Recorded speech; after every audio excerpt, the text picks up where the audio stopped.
Tuesday was the last time we did a championship case. Yesterday we did the full playoff preview. So if you want to go check that out from yesterday. But today we are back to the championship cases, those videos. The series, we are currently 8th on the grid. We have covered the top 7, which is Kyle Larson, Martin Truex Jr., Ryan Blaney, Kyle Busch, Chase Elliott, Alex Bowman, and Denny Hamlin. Today we are talking about William Byron.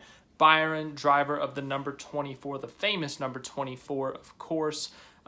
He has had a very good season. He has probably been the most improved driver in the NASCAR Cup Series. Last year, got his first career win at Daytona, but was eliminated from the first round of the playoffs. This year, Byron got a win early at Homestead Miami Speedway, and he has been extremely consistent this season. He was up to second in the points at one point.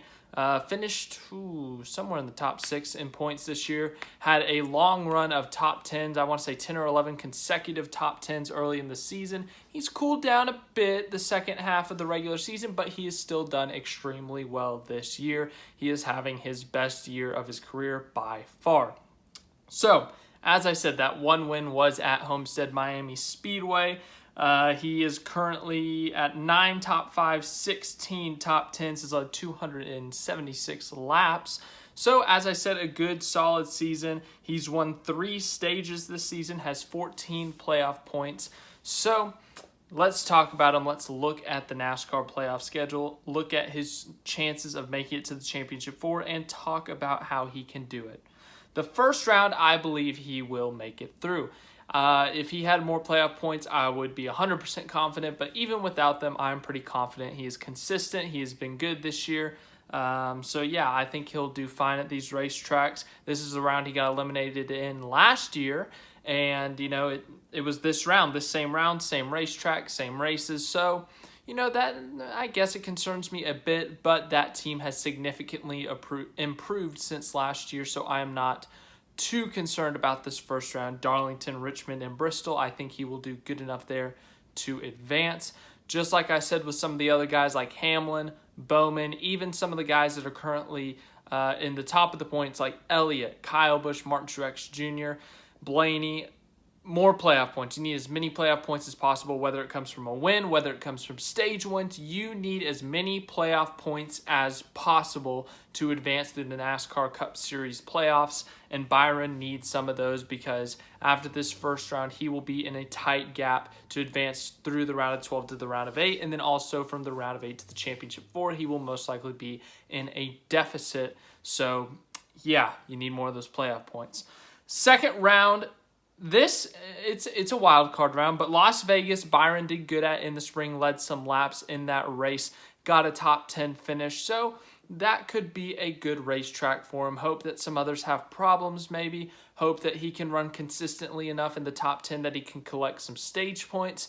I don't know if he'll compete for the win, but I do expect him to get a top 10, collect some stage points to set him up well early in the round. Then we go to Talladega. Talladega is a wild card race. A lot has happened in Talladega races in the past. Anything can happen. You can wreck, whatever it may be. But Byron has been quietly good at Talladega the past couple of trips there. Last visit to Talladega in the spring, Byron actually spun out in that race during stage 2 and came back to finish runner-up, actually. So a really good run for him there despite the issues. And then last fall, he got a top 5 finish in a chaotic finish between DiBenedetto, Hamlin, Eric Jones, Byron. So Byron is on back-to-back top 5 finishes at Talladega. Has a win at Daytona, has had some other good runs at Daytona. So Byron is a quietly good super speedway racer, and I think that could play to his advantage. You see guys who are really good. Some of the best drivers in the Cup Series struggle at super speedways. Kyle Larson, Kyle Busch, Martin Truex Jr. These are guys who are the best in the Cup Series. They win everywhere, but they just can't figure it out at the super speedways. Well, maybe that is an advantage Byron has on not only those guys, but other guys that he can maybe collect some more stage points, get a good finish, whereas others will not finish the race. So that is going to be a big race for Byron. The Roval, Byron is a decent road course racer. He's got some top 10s this year. Heck, he might even have a top 5. He got the pole at Road America. I believe he won stage 1 there. But he's had some success on road courses, but he hasn't been as good as his teammates Kyle Larson, Chase Elliott, Martin Truex Jr. So I would expect him to be, top 10-ish, that 7th to 10th range for Byron. But that second round, once again, just like with that first round, I think he will do enough to get through. Las Vegas, I think he can run top 10 most of the race, collect enough stage points. Talladega, I think he can be one of the guys that survives all the chaos to potentially go out and advance, or potentially win, but also get a top 5, a top 10, whereas we know many playoff drivers in that race will crash out of the race or be in the 20s with lots of damage. So I think Talladega is going to be a huge opportunity for Byron to build that points gap on the cutoff line in the round of 12, and then the Roval, I think he can do enough to survive. Then it's the round of 8, and this is where I am concerned. These tracks are not necessarily Byron's best, and also this is where the playoff points start to hurt William Byron because he does not have as many as the other guys. He's currently behind Hamlin. All 3 of his teammates, Kyle Busch, Martin Truex Jr., Denny Hamlin, I think I said Hamlin already, but Blaney. So he's already behind 7 guys in points right now in terms of the playoff points. And the fact of the matter is these guys are going to get more points in the playoffs. We know Kyle Larson's probably going to win a race by this point. Martin Truex Jr. might win a race. Kyle Busch might win a race. Chase Elliott might win a race. Denny Hamlin might win a race. All these guys are going to be winning stages, winning races, and they are going to continue to build their playoff points. And Byron, he's got to do the same thing, yes, but even if he does, unless he goes on like some crazy win streak, he is going to need some help. He's going to have to win one of these races in the round of 8, or he's going to have to be top 5 in all races, get the most stage points possible. I think it's going to be difficult for Byron to advance on points because of who he's behind. And the fact of the matter is we're going to see winners advance in the round of 8. That is the way to make it to the championship 4. Easiest path, obviously, but I think Byron's going to have to win. Texas, Byron did good at the All-Star race this year. A slightly different package for the All-Star race than we have seen from the 550 package, but Byron's one win this year is on a 550 track at Homestead, Miami, and 2 of the tracks in this round are 550s with Texas and Kansas. I would favor Kansas is more similar to Homestead, Miami, higher banked and then also multi-groove just like Homestead, whereas Texas is flatter in turns 1 and 2, and you can't really run as wide up on the top, and they got all that PJ1 stuff in the corners. Texas, Byron has not been great at, so I'm gonna rule that out. Kansas, that's definitely a good possibility with how he ran at Las Vegas and Homestead in the spring, and then also some other 550 tracks this year. So I think that's a good possibility, Kansas. He also ran good at Charlotte this year, so that's a possibility. But Martinsville, Byron has a runner-up at Martinsville 2 years ago in 2019. William Byron, Hendrick Motorsports as a whole, has had a great 750 package program, whether it's the short tracks or the road courses. They've been really good as a whole there. So I think that's his best opportunity to win. And once again, I think it is going to take a win. So let's say William Byron goes out and wins at Martinsville to advance to the championship 4.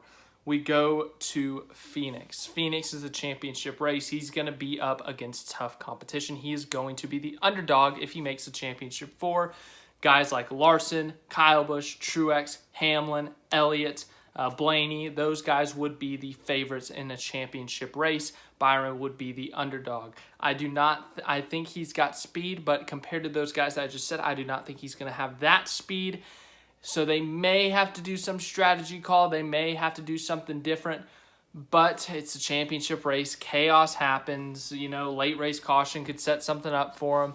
You never know. It's going to be tough with their path currently. Not that many playoff points, being behind so many guys, and these guys being the top in the championship hunt. So it's going to be difficult. It's going to be a difficult path for Byron. It's going to be a difficult path for everyone else in this series that we're going through.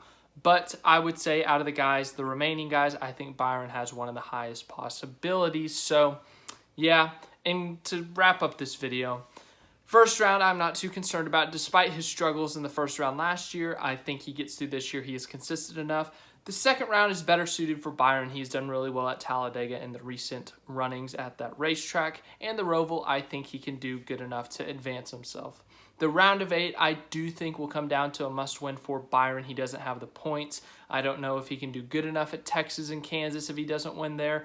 So I think that would have to set up a must-win at Martinsville, which is very possible. He's had good runs at Martinsville in the past. And then the championship 4 race, anything can happen. It's crazy. It's a chaotic race. Hendrick Motorsports is the defending champion of the sport, so potentially they could have another champion with Byron. But yes, it will be a difficult path for Byron. Thank you for watching this video. Hope you enjoyed. Tomorrow will be, let's see here on the playoff grid, Joey Logano. That will be a fun one. Thank you guys for watching this video. Thank you guys for watching the other videos in the series. There's a playlist if you haven't seen them all, but I have really enjoyed the support throughout this series, so thank you so much. Once again, the playoff preview, full playoff preview and predictions was yesterday's video, so if you want to, go check that out. But hope you have a great rest of your day.